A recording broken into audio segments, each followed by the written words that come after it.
Salut les amis, Edin de Total Football. Les amis, pour commencer cette vidéo, avant toute chose, je vous souhaite un joyeux Noël à vous, à vos proches.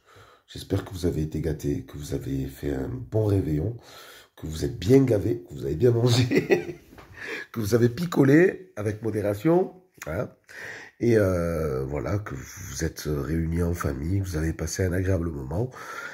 En tout cas, voilà, je vous souhaite de très très bonnes fêtes de fin d'année pour commencer cette vidéo. Bon, nous allons parler vite fait des rumeurs mercato, de l'Olympique de Marseille, et nous allons aussi parler de Zinedine Zidane qui serait en pole position pour pour être sélectionneur de la Seleção du Brésil. Bon, on commence par quoi? On va dire Zinedine Zidane. Avant toute chose, s'il vous plaît, le petit like, les amis. On s'abonne si ce n'est pas déjà fait. On actionne la cloche. Mais le plus important, c'est le petit like. S'il vous plaît, ça m'aide pour mon référencement. Mais surtout, donnez-moi votre avis sur la barre des commentaires. Avec tout ce que je vais vous sortir sur cette vidéo, j'aimerais bien avoir votre avis. Bon, c'est parti, on attaque. Alors, on va commencer par Zinedine Zidane. Zinedine Zidane serait en pole position pour aller au Brésil, hein, pour être sélectionneur du Brésil.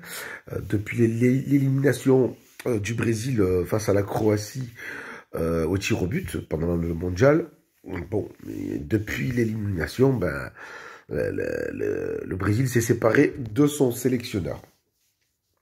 À la base, ils avaient apparemment contacté Pep Guardiola. Pep Guardiola, attention, c'est quand même une philosophie de jeu. Quand tu es sélectionneur, c'est pas comme quand ce n'est pas la même chose qu'être entraîneur d'un groupe en club. Quand tu es entraîneur dans un club, tu as le temps de travailler ton système de jeu, la tactique. Là, je suis désolé, quand tu es sélectionneur en équipe nationale, les joueurs, tu les as pas longtemps, en fait. Tu les as quelques, il me semble, c'est 10 jours, voire 2 semaines pour faire la préparation de les automatismes et ce que tu veux afficher sur le jeu. Et franchement, Pep Guardiola, ça me serait jamais venu à l'esprit quand on sait qu'il pratique un football qui est quand même qui demande beaucoup déjà de mouvement.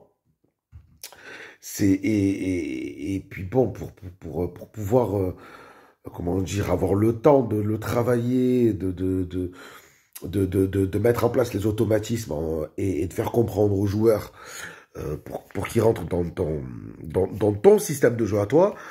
Pep Guardiola, pour moi, ce n'est pas une solution. Enfin bref, c'est pour ça que j'ai été très surpris. Puis quand tu vois ce qui touche à Manchester City, je suis désolé, je vois pas pourquoi il irait être entraîneur de la Seleção. C'est pour ça que je trouve un peu cette info bizarre. Zinedine Zidane. Donc Zinedine Zidane qui serait aussi visé pour aller pour aller être sélectionneur au Brésil.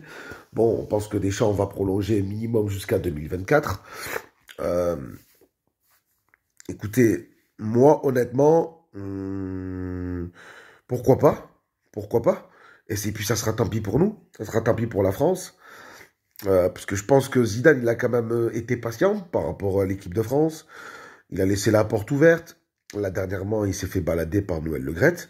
Donc, je pense que, ouais, je pense que c'est une bonne chose. Ou être sélectionneur ben pour la Seleção. Ou de reprendre un club. Parce que là, je pense qu'il va falloir quand même qu'ils se mettent à bosser, qui se remettent dans le bain, parce que c'est bien d'avoir pris une année sabbatique, mais là maintenant, il va falloir se remettre dans le moule, parce que quand tu travailles pas pendant longtemps, c'est pas évident, c'est pas évident. Là, je pense qu'il faut qu'il ait les deux pieds dans le, dans l'eau et qui vraiment qu'il se remette à bosser. Puis honnêtement, je vais vous donner le fond de ma pensée. J'en ai marre de voir des gens dire oui, c'était facile, il était au Real, il avait une équipe déjà clairement. Non, c'était pas facile. Mais pour le prouver, il faut qu'on puisse le voir entraîner une autre équipe ou être sélectionneur, quitte à être sélectionneur du Brésil. Et comme je le dis, je le répète, ça sera tant pis pour nous. Hein. Voilà. Donc, j'espère en tout cas qu'il va se remettre à bosser. Parce que, bah, pour lui et pour nous, hein, tout simplement. Voilà les amis. On va continuer. Bon, maintenant, on va parler vite fait de deux joueurs pour le mercato. Bon, il se dit que Andy Delors, excusez-moi, Andy Delors aurait des envies d'ailleurs. Bon, apparemment, il avait une relation qui était spéciale, apparemment, avec Christophe Galtier. Bon, Christophe Galtier, vous le savez, qui depuis 6 mois, un peu plus de 6 mois, il a attaqué la saison avec le PSG. Apparemment, ça passe pas avec Lucien Favre. Et il a des envies d'ailleurs, il a des envies de quitter Nice. Euh, bon, il se dirait que Pablo Longoria serait intéressé. Il serait intéressé, mais bon, c'est toujours pareil. Arrivé à un moment, c'est bien beau d'être intéressé. Il aimerait. Je pense qu'arrivé à un moment, les prêts, tout le temps des prêts. Euh, je veux dire, après, je trouve que ça te met pas en sécurité. Alors, ok, ça dépanne, hein, ça te permet d'avoir des joueurs pour atteindre certains objectifs, mais concrètement, le joueur, il n'est pas à toi.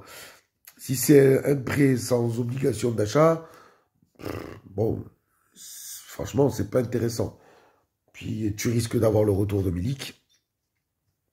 Mais c'est vrai qu'on a besoin de quelqu'un devant, on a besoin d'un joueur. Donc, euh, Andy Delors, pourquoi pas?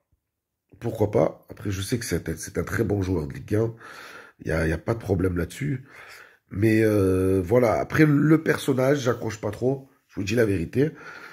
Je sais pas, il est un peu bizarre, je trouve. Il est un peu space. Donc, j'espère que si jamais si jamais Pablo Longoria ben, irait, irait chercher ce joueur, j'espère vraiment qu'il fera les choses comme il faut avec lui. Et, et que voilà, que cette fois, qu'on puisse au moins avoir des joueurs sur du long terme. Parce que moi, ce qui me fait peur, c'est qu'on ait un joueur qui se serve de l'Olympique de Marseille pour prendre encore un peu plus de notoriété. Et voilà, et à la fin, nous, en fait, on profite pas de ces joueurs-là. Donc voilà, j'ai besoin d'un peu plus de concret, en fait. Donc voilà, maintenant, on va parler de ce joueur qui joue au SCO, qui a brillé avec la sélection marocaine. Alors, Ounahi, qui a brillé avec la sélection marocaine, qui serait pisté par plusieurs clubs. Et c'est vrai que c'est un très très bon joueur. Et bon, Pablo Longoria aurait été questionné par rapport à ce joueur-là. Apparemment, Pablo Longoria aime beaucoup ce joueur. Il le trouve très technique, très très bon physiquement aussi. Euh, le truc, c'est que bon, le président du SCO, il sent arriver la bonne affaire. Il en veut minimum 20 millions d'euros, entre 20 et 25 millions d'euros. Donc voilà, c'est toujours pareil. Le but non plus, c'est on achète un joueur de Ligue 1. Excuse-moi, on n'achète pas. Alors oui, c'est un joueur qui a brillé en Coupe du Monde, mais il joue au SCO. Avec tout le respect que j'ai pour le SCO, en plus j'habite sur Angers, avec tout le respect que j'ai pour eux, voilà, arrivé à un moment, il faut arrêter d'être trop gourmand non plus. Et il n'a pas gagné la Coupe du Monde. Alors certes, ils ont fini quatrième. J'ai encore mal à la gorge, ne vous inquiétez pas, c'est rien de grave. Alors certes, il a fini quatrième, le Maroc, mais je vois pas honnêtement, je vois pas ce qui justifie 20-25 millions d'euros. Là, c'est exorbitant, faut se calmer, hein. Arrivé à un moment, stop, ça suffit. Puis de toute façon, Pablo Longoria, c'est pas le genre de mec qui te sort 25 millions. Non. Bon, ils l'ont fait sur plusieurs années sur Gerson, mais non, pas un joueur de Ligue 1 comme ça, c'est pas possible. En tout cas, voilà, écoutez, là, pareil, sur ce dossier, voilà, si on arrive à avoir un bon prix, moi, je suis pour, il n'y a pas de problème. Mais si c'est pour sortir 25 millions et se retrouver comme des cons, pour un joueur de Ligue 1, qui a brillé pendant un mois en Coupe du Monde, je suis pas d'accord. Voilà, je suis pas d'accord. En tout cas, j'espère qu'il va bien gérer ce dossier. J'espère que cette fois, Pablo Longoria aussi, va bien gérer les départs. Parce que là aussi, je l'attends au tournant. C'est bien beau de faire des plans. Encore que je trouve, que je trouve certaines opérations douteuses. Hein. Donc Pablo Longoria, il fait pas tout bien. Donc j'espère vraiment qu'il va nous montrer qu'il a la solution pour se débarrasser de certains joueurs, de vendre surtout, parce que les caisses du club ont besoin de tourner. Et on a quand même un patron qui ne met plus la main à la poche. Donc voilà, faut faire attention. Voilà les amis, si vous avez aimé cette vidéo, on like, on s'abonne, on actionne la cloche, on commente. N'hésitez pas à me dire ce que vous pensez de tout ça. C'était les infos du jour. Mon avis sur certains joueurs et sur Zidane. Voilà, encore. Joyeux Noël les amis. Je vous embrasse. Prenez soin de vous. Moi, je suis encore malade. Allez, ciao, ciao.